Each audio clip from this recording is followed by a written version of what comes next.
Beef exikarhi ka tshinyavantshwa na Gagash lava nga vaakatiko va ka Mageva ya ha ri ku yeni emahlweni. Eka nkandziyiso lowuwani Gagash u angula eka nkandziyiso wa vhidiyo lowu nga tshama wu endliwa hi tshinyavantshwa hi n'hweti ya N'wendzamhala a karhi a vula leswaku Gagash a nga na muti wa ha tshama kaya. A karhi a tseketsela hi ndlela yo vava swinene. Se mani a ku swiplatana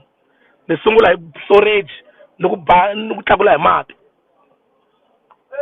wo ku nga swi tivi ku i protein a ni ri protein ene na pressure mi ya kusuka laha kaya ni siya makwana ni famba ni siya ngo va ku vanhu ku vhele ku nga ri na information a wu na information wo tsakise ku ti kumikira na miti mimbirhi hala na miti sweswiya ka ni byela swiplatana ku na miti vula swiplata swimbirhi mo hi komba ndzeni ke mo hi komba ndzeni mo hi komba ndzeni vula ku a ka theli a wu theli i nga vulavula hi 100 rand hambi 200 ya ku thela ya lembe hinkwaro mara swin'wana swi na vuphukuphuku ngopfu wa swi vona ku bela wa le ka level yin'we u lwela hi swo ku thela i na switati swimbirhi switani ni vula swiplata lexiya xa hala na xiplata lexiya hala swi ene xitandi xa ku i xi kume mahala a wu lo xi xava swa mahala loko ni xave hi 5,000 ncini 5,000 Hi ta swi tekela enhlokweni leswaku tshinyavantshwa hi yena loyi a nga xavisa Gagash eka Benny Mayengani the President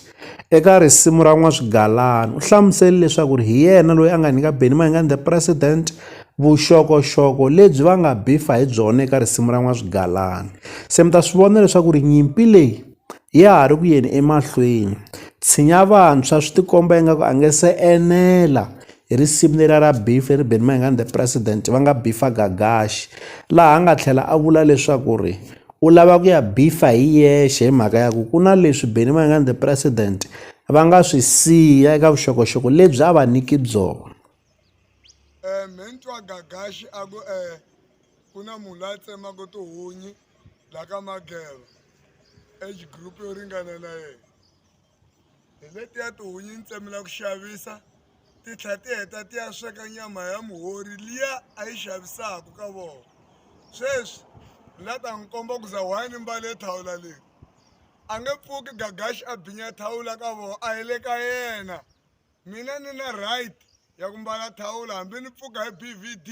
hambi ni pfuka ni ndleyini hi le ka mina la mimiti ni na 2 Gagash wena a wu siva na muti a wu theli wa ri n'wana ena 10 years i tirha a wu na movha a wu na yindlu tintangha ta va na mimovha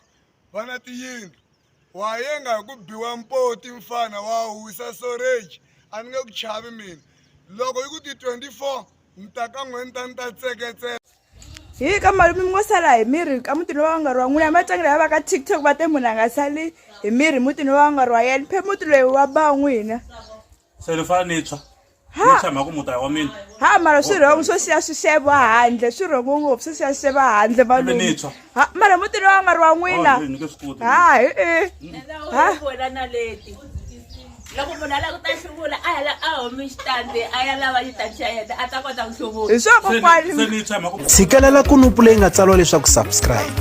na xitlokwana u fike kona exigodini xa mampela hi bombisa ririmi reri.